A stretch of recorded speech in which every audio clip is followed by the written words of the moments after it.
Austin, Stacey Dales are with Trey Wingo at the women's Final Four in Tampa. We are inside the St. Pete Times Forum. We had a Final Four. We are down to a Final Two that will play it out Tuesday. Welcome in to SportsCenter's coverage of the Final Four. Trey Wingo here with Carol Lawson and Stacey Dales. We will get to #1 overall seed UConn being knocked off by Stanford in a minute. But first, SEC battle. LSU trying to end 4 straight years of Final Four frustration. Tennessee and Candace Parker trying to repeat as national champs, wearing a protective brace on that dislocated shoulder. Pat Summitt, 18th time she's been here. Big Sylvia Fowles in LSU. First half, Parker drives. Syl says, get it out!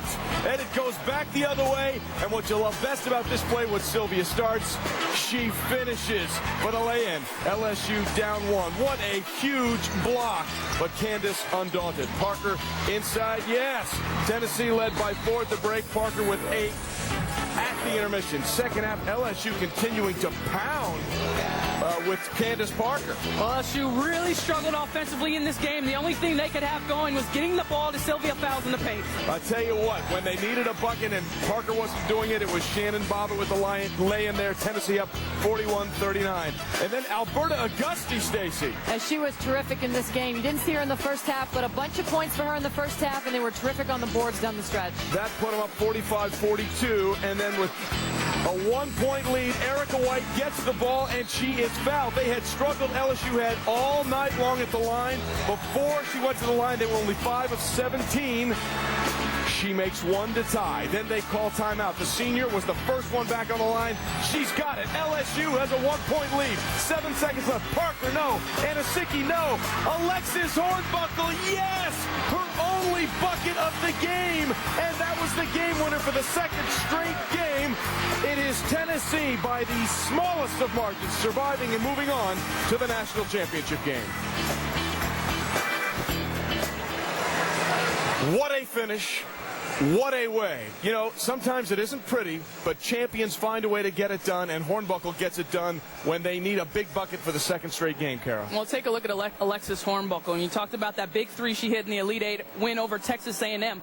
But how about this player who scores no points for the entire game? She's the one that commits the foul on Erica White to allow LSU to go up 1. She shows the mental toughness and fortitude to go after the basketball on the offensive rebound and gets the putback and gives her team the win. Tremendous maturity by that player. Absolutely. It's always on the big stage when other players have to step up. And I said at the end of the first half, you cannot watch Candace Parker. She's clearly not 100%. I thought she wasn't affected in the first half with the shoulder. In the second half, I thought she was. As a result, in Tennessee fashion, they take care of business defensively, and they do it on the boards. Nicki Anasicki was huge also in this game despite foul trouble. She was absolutely terrific. Parker lives and Tennessee lives to play, perhaps repeat as national champions. The other semifinal, UConn against Stanford. These two met in November. UConn won easily, so they took the stage earlier, trying to do Stanford year, that is beat UConn. There's Candace Wiggins, the State Farm Wade Trophy winner. Maya Moore, everything for UConn. It was all Stanford early. Candace with great range. Stanford goes up by 7. Still in the first half, UConn down 7. Brittany Hunter misses, but Maya Moore, the freshman, oh, such touch. UConn down only 5. Now Stanford up 5, and Kayla Peterson, nice bounce, and it eventually goes to Jillian Harmon. Stanford up by 7 at the break. Second half, UConn's trying to get something going, and Maya Moore just decided, I'm going to the hole. Here it works. UConn pulls within 5. UConn down 7. Renee Montgomery, no, but Kylie McLaren, not in the playbook, but it's good. Down by 5. But I'll tell you what, this was a turning point. Moore misses the jumper. McLaren hustles. Moore gets it back, and miscommunication with her and Tina Charles. Gino Oriema says, what's going on? UConn down by 3. Soigné, the great bounce to Sharday Houston. It's a 1-point game. But then it is time for Candace Wiggins to take over. Great ball movement here. Well, this zone has stifled the Stanford offense early in the second half. Big 3, 2 threes in a row by Wiggins that really opened it up and forced UConn out of that zone. And this is the second one to put them up 53-46. And then the great ball movement, Stacey. Watch. All 5 players for Stanford touch it on this possession. Trey, 1 pass, 2 pass. How about a little skip just across the median? 3 passes, 1 more for 4, and we'll finish it off with a 3-pointer. Kayla Peterson knocks it down. 20 assists in this ballgame for Stanford. Great commitment. Stanford takes out #1 UConn. They move on. Gino Oriema, obviously not what he had in mind.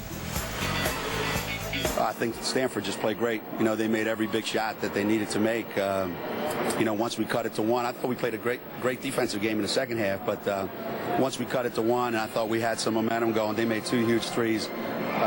So sometimes it's not what you do wrong, it's what they do right, and I think that's what happened tonight. It seemed like you wanted to play some zone, but the way they passed the ball and shot the ball, you couldn't do it. Well, I worked a little bit, but you can't do it for long stretches. You got to keep mixing it up, and we just need a couple more bodies, because the way you can play them is you got to pressure them, and you got to make them play full court, and we just didn't have the ability to do that tonight like we did back in November. What will you tell your team when you get into the locker room?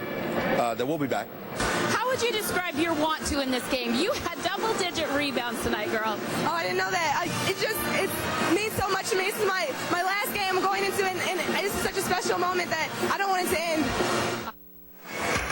Well, it is not over. They will play one more game against Tennessee. And look at the difference from the November meeting and the meeting on Sunday night. 80 points, a season-high UConn allowed. 20 assists, a season-high UConn allowed. And 13 rebounds for Candace Wiggins, the most UConn has given up to a single player all season long. The spark plug offensively, but they did such a great job getting everybody involved, moving the ball around. They really did. Only 11 turnovers on the game for Stanford, and it's their offensive patience. And patience doesn't always mean running the shot clock down. It's going through all your reads in an offense. And you take a look at what this Stanford team does. They rely on each other to get open shots.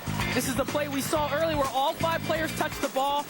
The cognizance of Jane Appel to know that her post buddy in that high-low was open at the top of the key. And then for me, the bench really decided to show up for Stanford, and this was the primary player that impressed the most. All the hustle plays, all the loose balls. Jillian Harmon, she had 9 points, 4 rebounds in only 16 minutes, guys. 23 points from the bench in Stanford's victory. And as I said, she didn't just do it scoring. She didn't just do it on the glass. She did it defensively. Terrific hustle and a terrific performance from Jillian Harmon. Tara Vanderveer told us she thought she had a feeling about Jillian Harmon. Well played, Tara. Well played. And you will now play for the national championship. It comes your way Tuesday night. Tennessee looking to defend their title. Stanford trying to win their first since 1992. It comes your way Tuesday night. Back to SportsCenter.